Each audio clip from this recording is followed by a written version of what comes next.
Welcome to This Week in Health IT Influence, where we discuss the influence of technology on health with people who are making it happen. My name is Bill Russell, recovering healthcare CIO and creator of This Week in Health IT, a set of podcasts and videos dedicated to developing the next generation of health IT leaders. This podcast is brought to you by Health Lyrics. Have a struggling healthcare project you need to go well? Let's talk. Visit healthlyrics.com to schedule your free consultation. Today, we are joined by someone who I really enjoy having discussions with because he always makes me think, and I always learn something every time we're together. Dr. Andrew Rosenberg, CIO of Michigan Medicine. Good afternoon, Andrew. Welcome to the show. Thanks for having me. This is your first video podcast, but you were on the show before. I think we met up at the Becker's conference and did an audio only. So people who have heard your voice, this is the first time they're seeing you. For the first time. This is my first podcast ever, actually.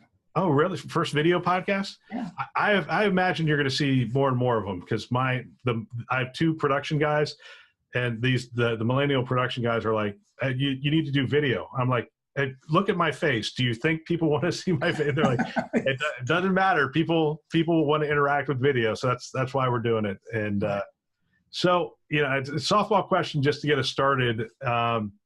What's one thing your team's working on that you're really excited about at Michigan Medicine? What I find where most of our innovation is occurring is in the back end areas. So we're starting with some robotic process automation around claims denial management, and it's working. So my hope and expectation is that not only will we show value there where we need it, but again, it becomes the beginning of more of these kinds of technologies elsewhere. Similar examples are occurring throughout all of our back-end processes, and that's the kind of area that I like to show and showcase to other places, again, for just that reason. We can be successful there and then really start to take it into the more interesting and maybe more impactful areas of clinical care, research, and education. That's exciting. I wonder, having that resource of the University of Michigan there, do you tap into their computer science, their AI, machine learning, all the things they're doing, robotics and other things? Yes, we do. And that's one of the great parts about working here. But let me tell you an item that just came up last week. Here's an example. We, like everyone else, are struggling with how to keep up with the expanding data storage needs. And while the clinical arm tends to be the area where we still have the most of our data storage, research is where I'm seeing not just growth, but potentially so much growth that we have no clue how to handle it. And here's, to me, the best example, and I literally just heard this last week. There is a technology that's actually been around for a while called light sheet microscopy. And what it is really multiple, very, very high definition cameras, all looking at structures, for example, entire fruit fly brain, or now starting to look at entire mouse brain. But here's the thing that's so fascinating. A single entire mouse 10 or 12 camera light sheet microscopy could use up to 6 petabytes of data. Single study. We are going to have to do something new in compression, in data handling and data management, because if we start doing that, even at the level of invertebrates and mice, when we start trying to do that for humans, we don't even have a number yet of what the data needs are going to be.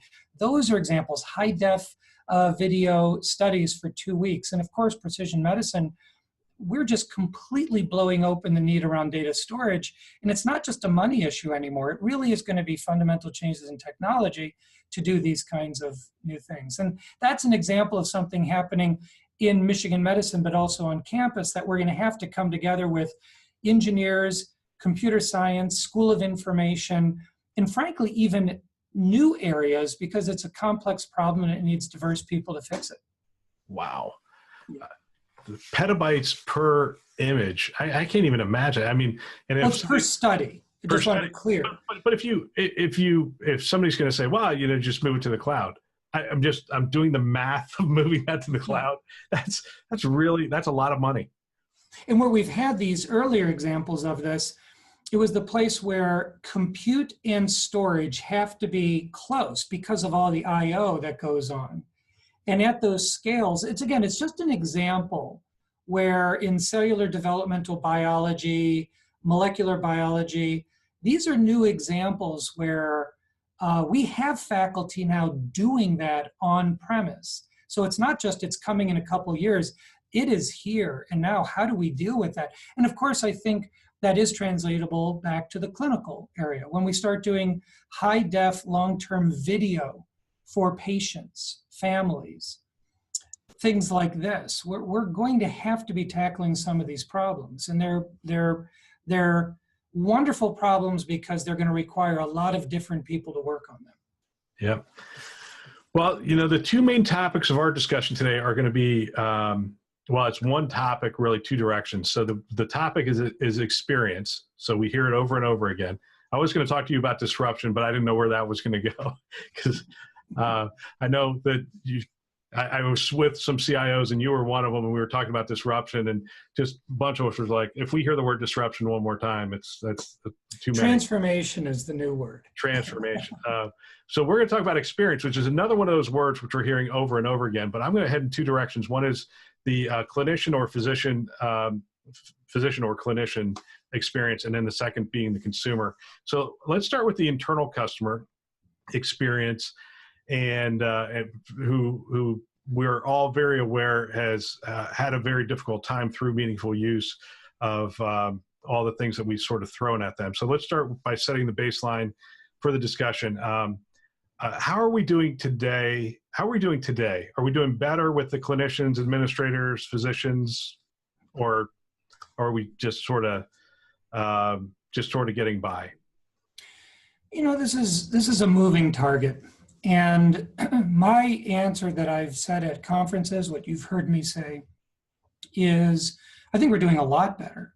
The problem is that because the target's moving so quickly, your point of reference will bias your answer. So the story that I like to give around this is that when I started as faculty and I was doing research in the ICU that really required technology, it required attachment to network, it required decision support tools, IT was a problem for me.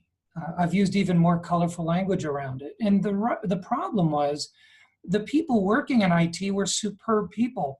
They were just air-gapped. There were no translators. There was no clinical scientist type people who bridged the gap of both classic IT, classic information services, classic technology, and the various clinical needs. And so I think certainly in 1998, if you ask clinicians, researchers, educators, how is IT supporting your needs? I'd say it was terrible. They were building back-end systems. They might do some very specific custom software for an individual that was wonderful, or sometimes in very rare places, the well-known informatics units within the country, you actually had some pretty good enterprise level work, but it was still siloed. Now, you couldn't find a physician, a nurse, a pharmacist, a respiratory therapist who doesn't on a daily, if not hourly point, see the connections with IT, with devices, whether they're general compute, whether they're communication devices, whether they're smart boards, digital signage, let alone some of the more advanced things like analytics, sensors, and things like that. The problem is because we're getting used to those so quickly, all the problems associated with it. Take the EMR. I was at a conference a couple years ago, and people were talking about all the problems of interoperability. And I pointed out, with HIEs that exist now, we have much more interoperability, much more data sharing than we ever did in the paper era. The problem is it's not nearly meeting the demands that we now have. So I think this conversation has to be one from perspective, also one from the relative time that we're talking about, because I think it's such a moving target. Probably we will never be satisfied in answering that question. We always want the next thing. But some people have made the case, hey, let's just go back to paper, but we needed to digitize. I mean, we couldn't be the only industry that didn't digitize. What will some of the long-term benefits be to having digitized healthcare that we're chasing? I mean, I spend a lot of time on social media only because, we promote the show through social media, and I engage listeners through social media.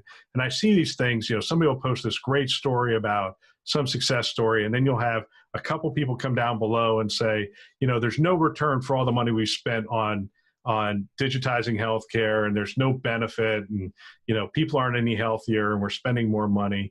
Do you think we need it to digitize healthcare, and what do you think the benefits are going to be? It's such a massive question. I would argue, pick an area of real interest and start looking at ask the question, would people truly go back to paper? Patient portals, for the most part, are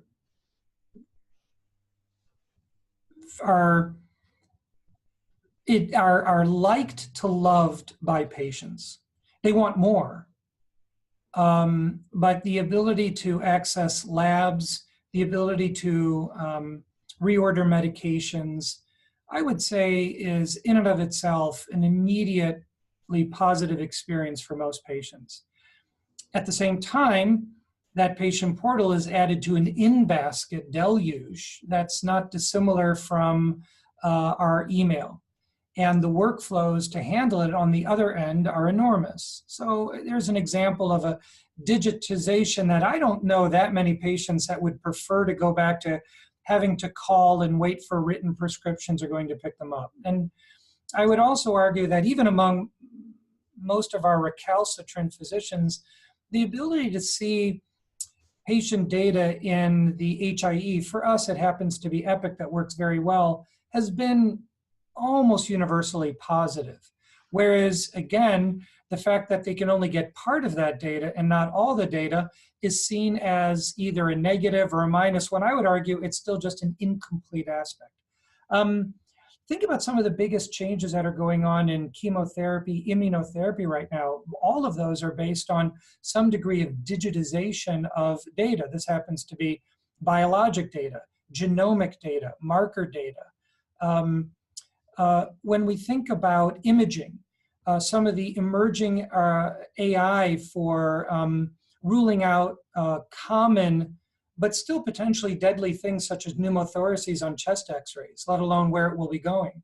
The digitization of pathology, the ability for radiologists to increasingly work from almost anywhere in the world, doing higher value reads at night instead of waiting longer time. I mean, we can just continue with these examples, and every one of these examples, which ultimately are digitization of either the textual data, the verbal data, the imaging data, the molecular biology data, all of them have advances now that I can't imagine anyone remotely going backward to paper or analog.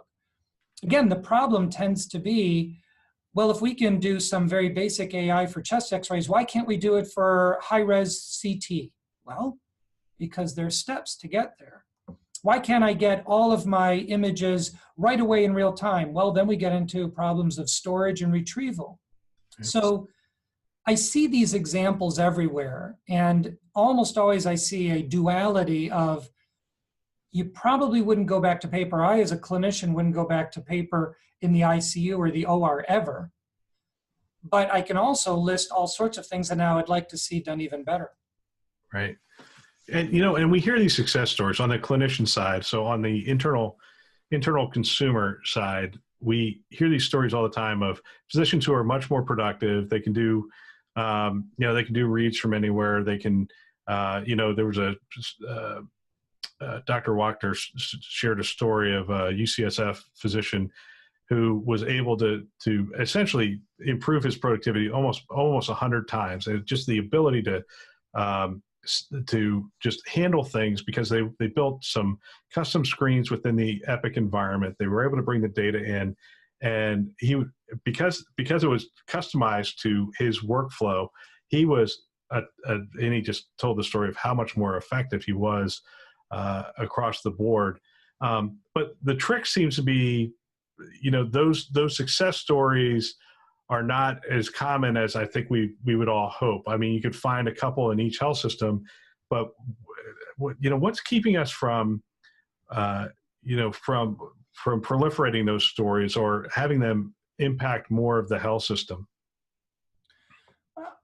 I think it's a political question. It's an emotional question. It's a age question. All of my training, my medicine, my critical care, my anesthesiology training was essentially done in paper.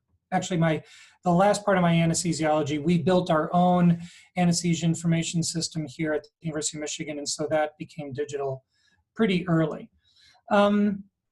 If you have all that muscle memory in paper and analog work, I think it's very hard to expect anyone to just fully embrace a digital workflow and in a digital environment, let alone how you engage with it outside of your profession.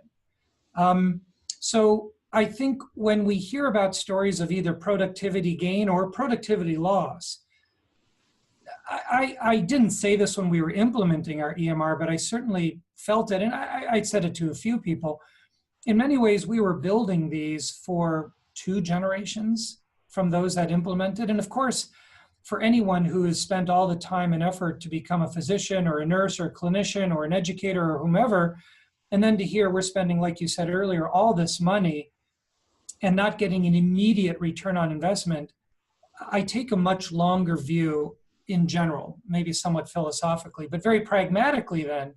We also don't train nearly enough to take advantage of even the basic technologies we have now. Most of us who are practicing right now spent about 10 or maybe 12 hours training to use the EMR. And very few people have gone back to take another few hours or a half a day or even a day.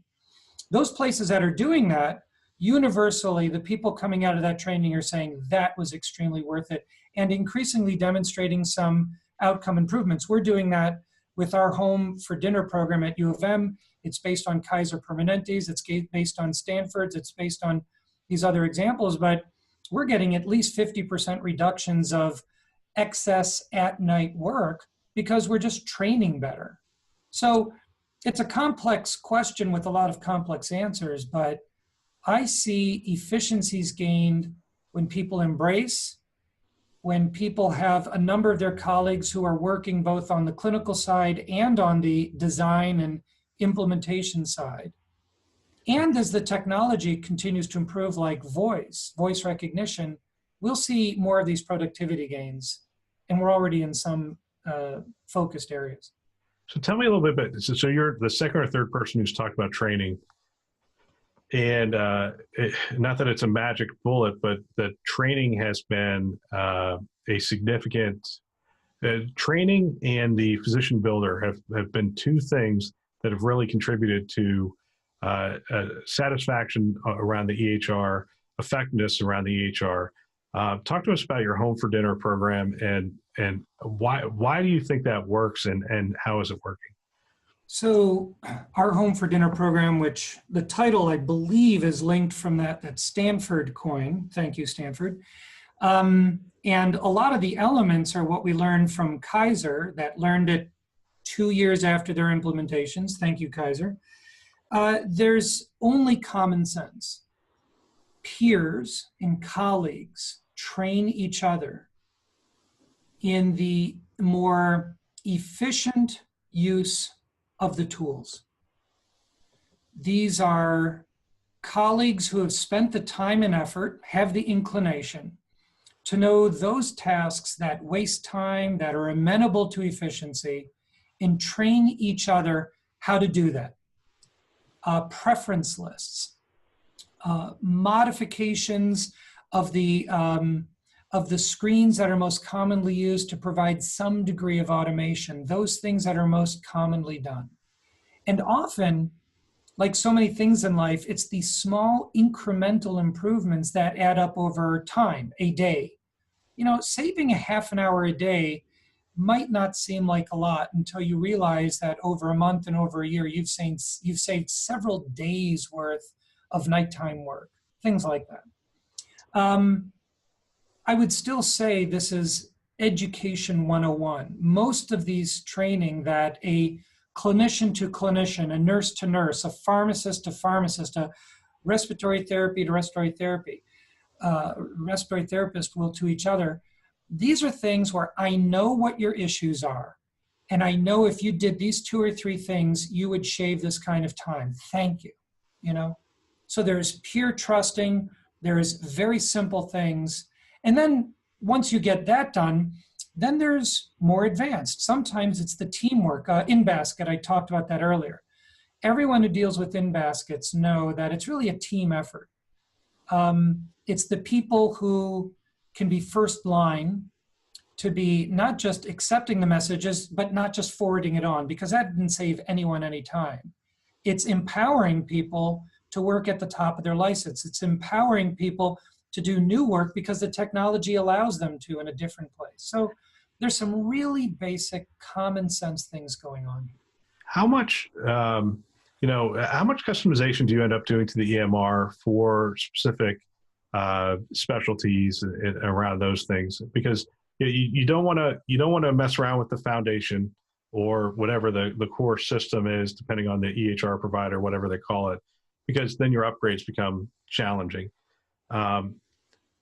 But it's also been sort of shown that if you can create more custom screens and more custom information to that physician at the point of care, that they're able to be more effective. I mean, how do you sort of view that, and how do you address that?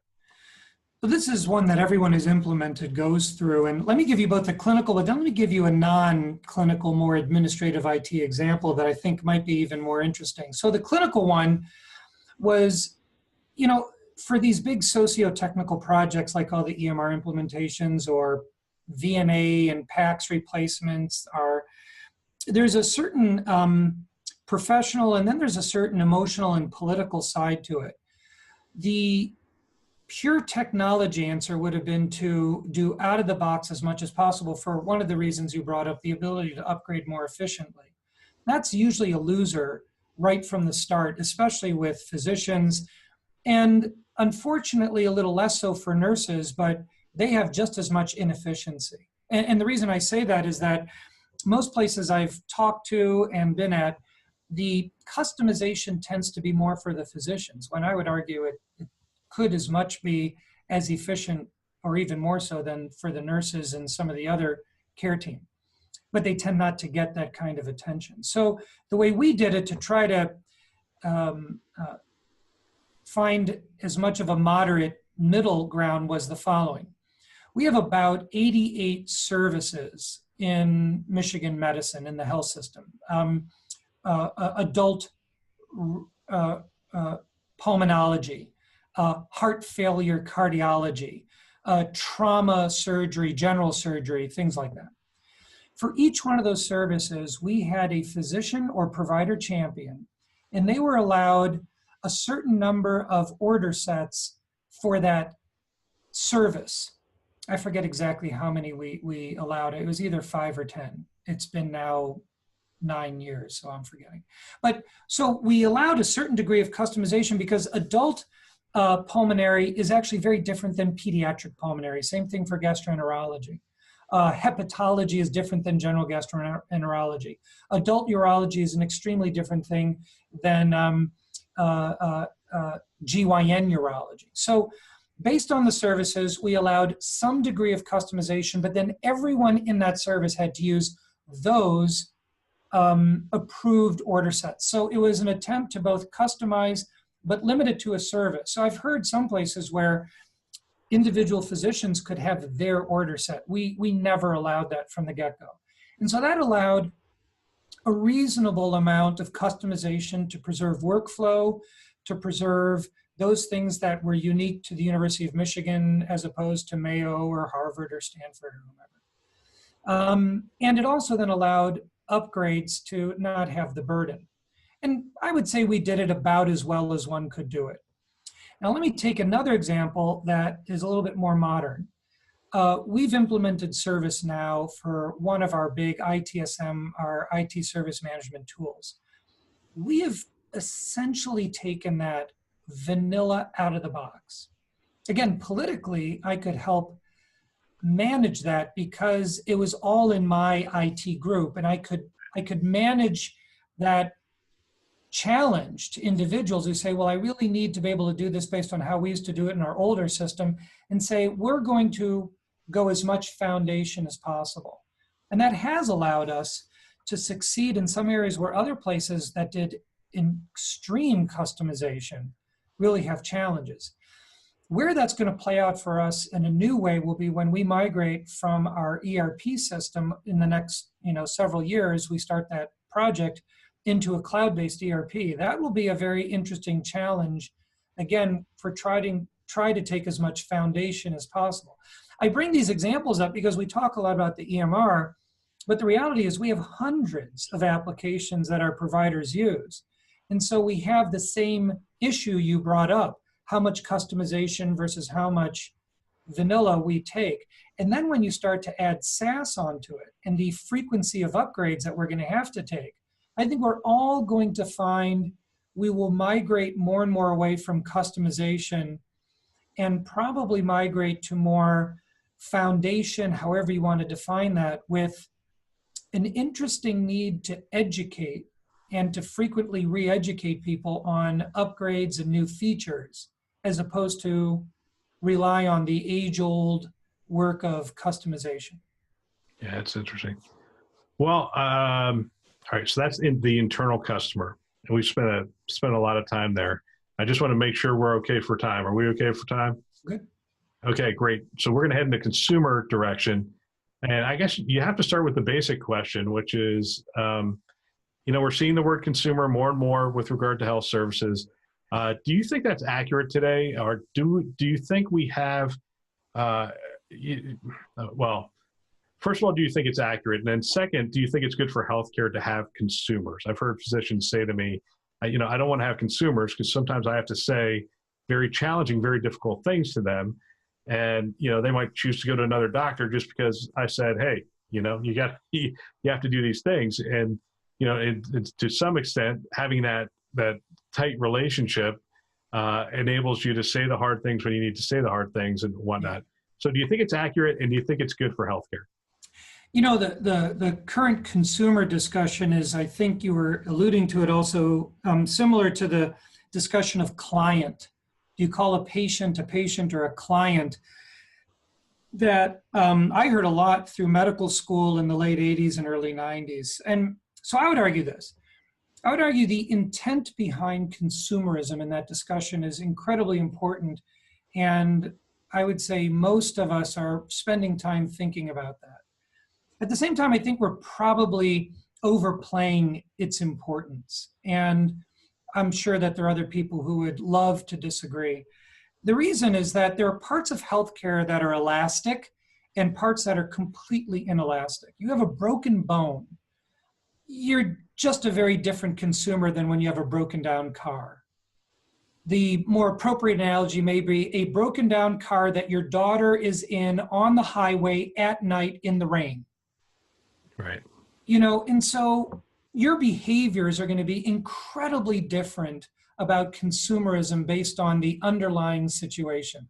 And so I think we hear a lot about consumerism for the more elastic part of healthcare, the primary care when you're not really that sick, or the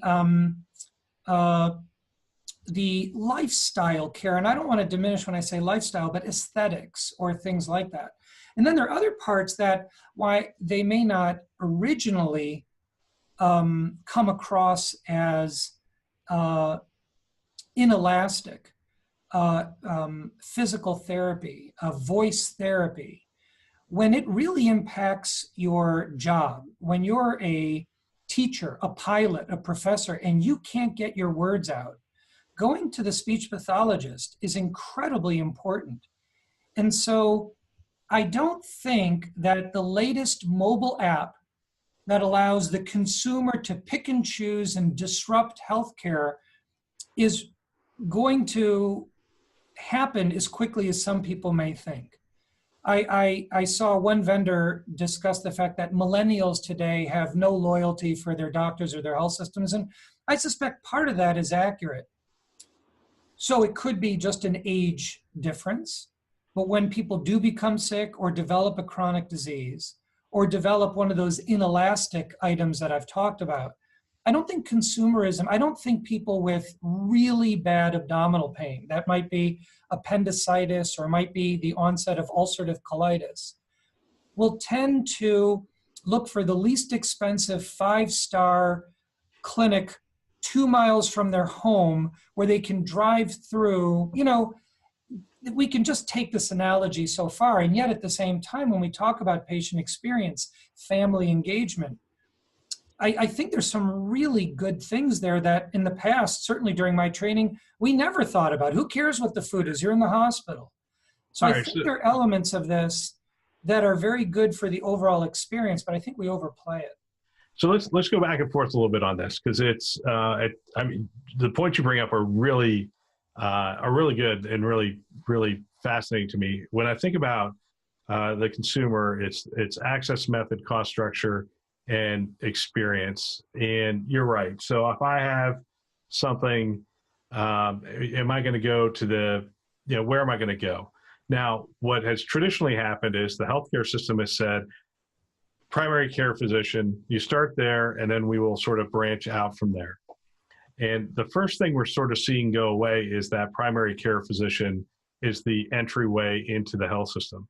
Right now, the entryway into the health system, right, wrong, or indifferent, a lot of times is the ED, and we don't want it to be the ED. So then we stand up these urgent care clinics around the community, and so then that is sort of it's another form of ED, if you will, but we end up going in there because the model that you've given me as a consumer of health, I don't like. I mean, what model is that? The primary care. So I have to call my primary care doc, and they go, "Well, it's your first visit. We only do first visits every Tuesdays of third Tuesday of the month. So we'll see you in 2 months for your first visit." And I'm like, "Well, I got a broken arm. Can I? That's a bad example, but you get the idea. I mean, the primary care. My daughter needed a primary care in Missouri. She called, and they were like, and literally first visit 2 months out, and she's like, "What the heck am I supposed to do for 2 months? That's the silliest thing going." And so she went to the urgent care clinic for. That's a great example. Let's just take that for 1 second, Bill. That's a great example where consumerism really has a place, because it is starting to appropriately modify hundreds of years of tradition in healthcare.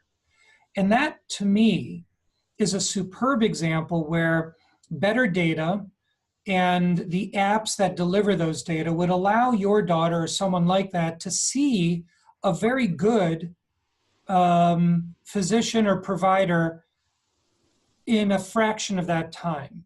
So, for example, the whole point of self-scheduling is a real sea change for a lot of providers. In fact, we're still struggling with it ourselves because I would say we have, I'm going to make this up, about 1/3 of our faculty who are really strongly proponents, but 2/3 aren't. And the reasons are complex. Part of it is because we have a very strong academic faculty at the University of Michigan. Right. And so some of these people, they're very dedicated, but they're in the lab or they're teaching or they're doing something else. Part of it is tradition. Part of it among specialists is the complexity of what they do, but the consumerism part that you started with is a good pressure to modify some of those age-old things. You should not have to wait 2 months to see a primary care provider. One of my best friends did have a hurt arm in Baltimore, and he called me up and he said, "I can't believe that all the EDs in Baltimore don't have wait times available by app so I could go to the ED with the least wait time." And he said, "It's because you're all competing with each other and you don't want to share the data." And I said, "Actually, I don't think it's even that, by the way. I think EDs would love to decompress their wait time. I think we've just not sat down to really talk about how we could share those data, because technically we could." I don't see it as a competitive process. I think it's really a priority issue. But that would be a very positive step that consumerism takes. So I do think those are good examples. Yeah, it's interesting. So let's just take the ED. Because the head of Walmart's care delivery essentially was speaking at a large conference, and she said, I want you all to take that down. You don't want my people going to your ED anyway. So stop telling them it's 5 minutes at this ED. You want them going somewhere else. So stop encouraging them to go there. We don't want them to go there either. And it's kind of crazy because one of the health systems I did some work with, they had an ED, and across the hall, they had an urgent care clinic. And as you know, the cost structures, even though it was across the hall, are completely different. I had a conversation with the CIO who said we had an ED and we had a person sort of standing at the door who said, asked them what their thing was and said, if you'd like, you could do a telehealth visit in that room right over there with a physician. And, the cost would go way down, the wait time would be a lot less. And I think I forget the percentage, but it wasn't an insignificant percentage that said, yeah, all right, if I can talk to a doctor quicker, I'll go sit and do the telehealth visit right over there as opposed to going to the ED. There's so many things that are just from a consumer standpoint. Let's just take it from a consumer standpoint. You just look at it and you go, I don't understand why that urgent care one door over from the ED costs that much less. I don't understand why I can do telehealth. If I go to the ED, I can do telehealth there, but I can't do it from my home. There seems to be so many things that the consumer's looking at it going, they say the millennials look at it, and the millennials do. The millennials look at it and just go, I don't understand healthcare at all. If this is the way it is, I just don't get it. And as you say, it's 100 years of practice, and it's 100 years of education and those kind of things. And cultures change very slowly, and especially cultures with this much back-end infrastructure and this many back-end workflows and processes and regulations and security and compliance, they don't change overnight. So it is a slow process. But on the flip side, there's an awful lot of new entrants coming in saying, that's fine. You guys move as slow as you want. We're going to just start picking off clients one by one from around the edges. And as my friend John Manis said in last week's show, they're not looking to take the low margin, high risk business. They're just going to take the high margin, low risk business until we're left with a shell of what we used to have. That probably at Michigan or Cedars or Mayo, but it may happen at some of the other health systems. Right. And I guess what I'm saying is that the consumerism ideas are great. John and I, as you know, talk a lot about this. Yep. I happen to think that, you have to ask, what is it that you're talking about?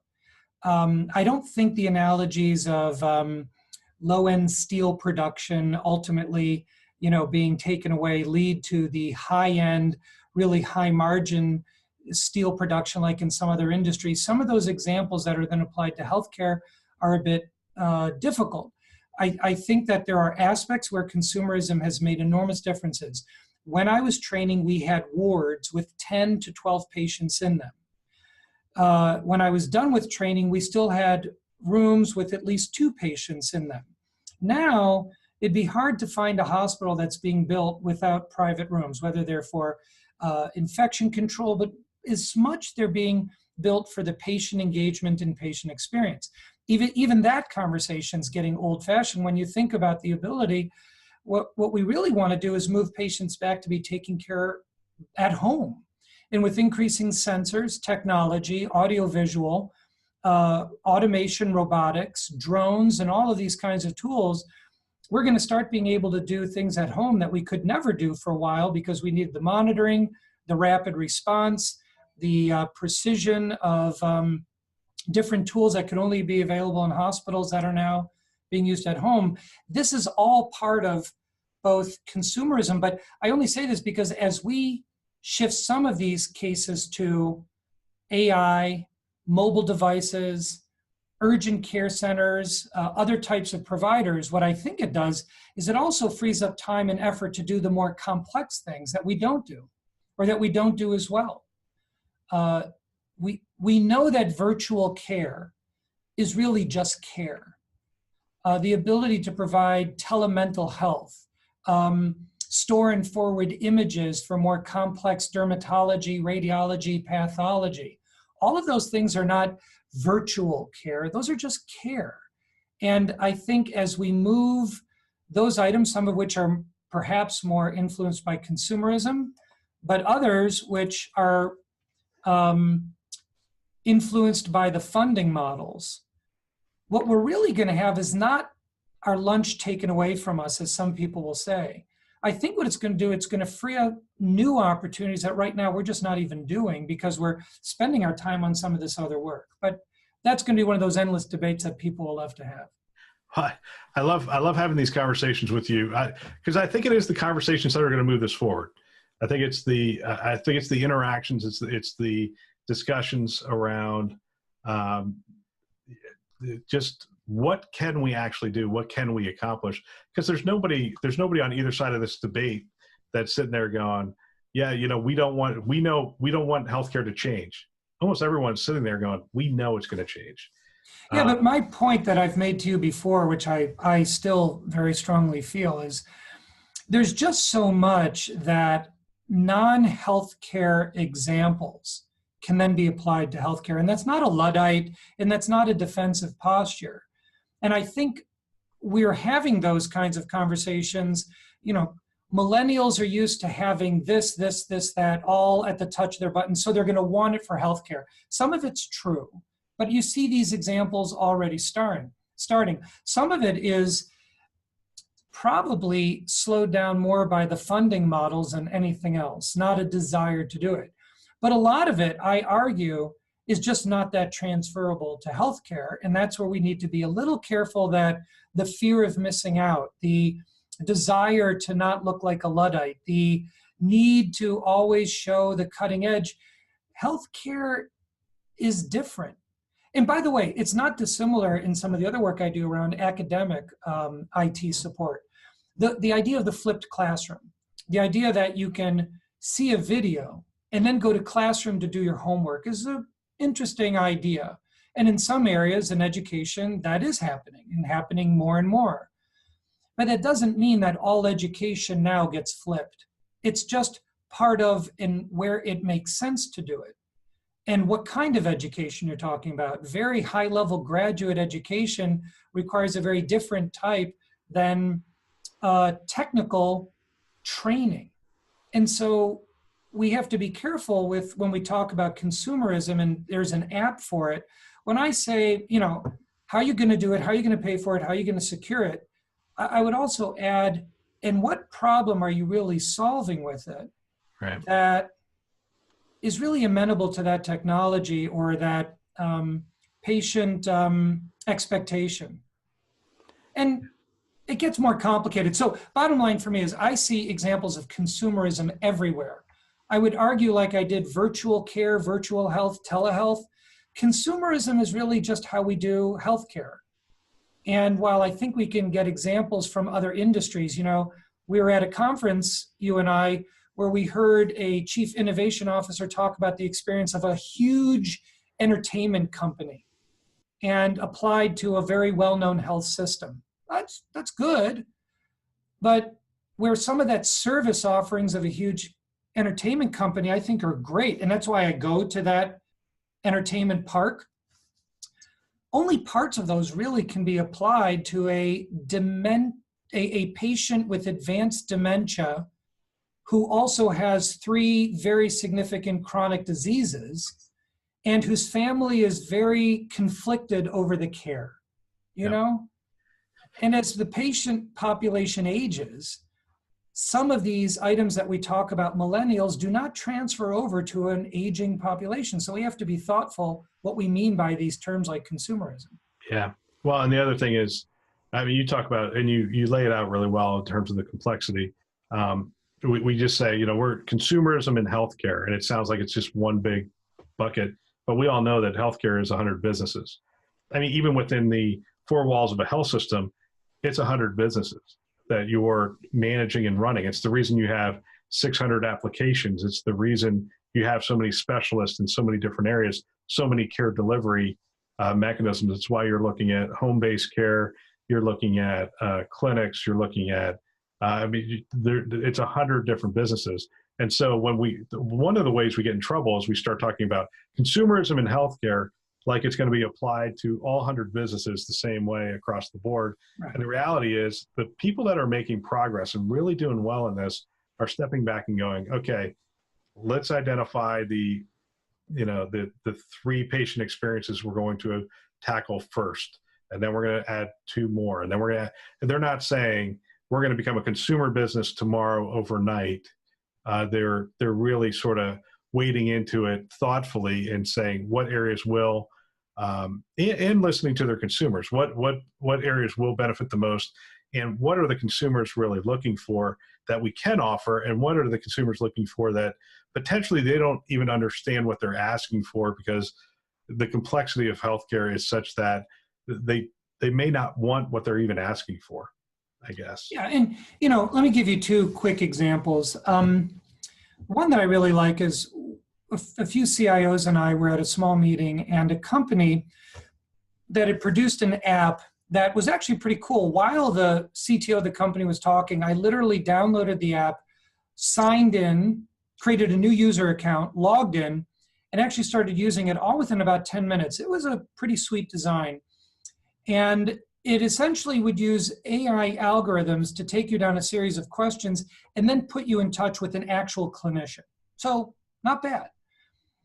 But when I asked what was the business model, they said, well, millennials are disloyal or not loyal. They want to disrupt healthcare. They don't feel that they need to have their own doctor, let alone their health system. So we're going to try to disrupt healthcare, classic, phrase, for, $25 a visit. And we know they're going to pay it, something like that. And okay. But what I said was, whether a millennial or an individual is not initially associated with a physician or a health system, their health plan, where healthcare financing is going, or when they do get older, they do get a chronic disease, they do get ill, they probably will get hooked into some form of some integrated network somehow. And I don't think the platform as a standalone will disrupt healthcare, but the platform for those health systems to still do new types of care, to engage with patients, that consumerism idea, I thought it was actually a really great platform. That wasn't their business model. So when we talk about consumerism, we again have to talk about what's the business model that either the vendor or we're looking for. The other one was an example you gave a little bit earlier.